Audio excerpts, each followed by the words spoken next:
il y avait vraiment, vraiment beaucoup, beaucoup de monde venu de toute la France. Je savais que cette manifestation mobiliserait beaucoup.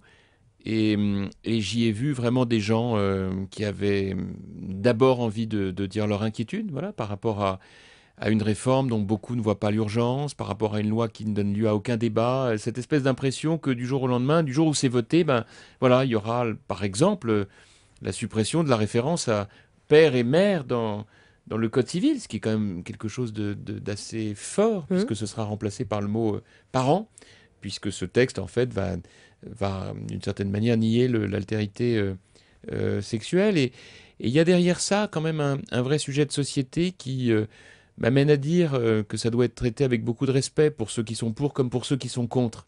Et il y avait derrière cette manifestation un message qui était quand même celui d'appeler à respecter le point de vue des uns et des autres. Voilà.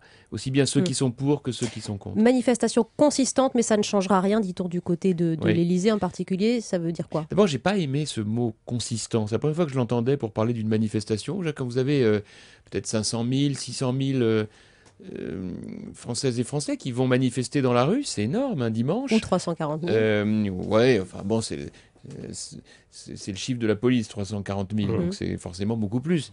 Euh, c'est toujours comme ça, je le sais, parce qu'avant, quand C'est on était dans la pareil. majorité, c'était le même cinéma. Mais c'est beaucoup de monde. Donc le mot consistant, je l'ai trouvé assez méprisant en fait. Il me semble qu'il y a derrière ça, et je crois que ça doit être entendu, ça doit être respecté, une vraie interrogation des gens qui se disent mais est-ce que François Hollande, le président de la République, n'a pas d'autres urgences à traiter? Est-ce que finalement ce sujet n'est pas un sujet qui divise à un moment où on voudrait tous être rassemblés? Il y a la lutte contre le chômage, il y a la lutte contre le terrorisme.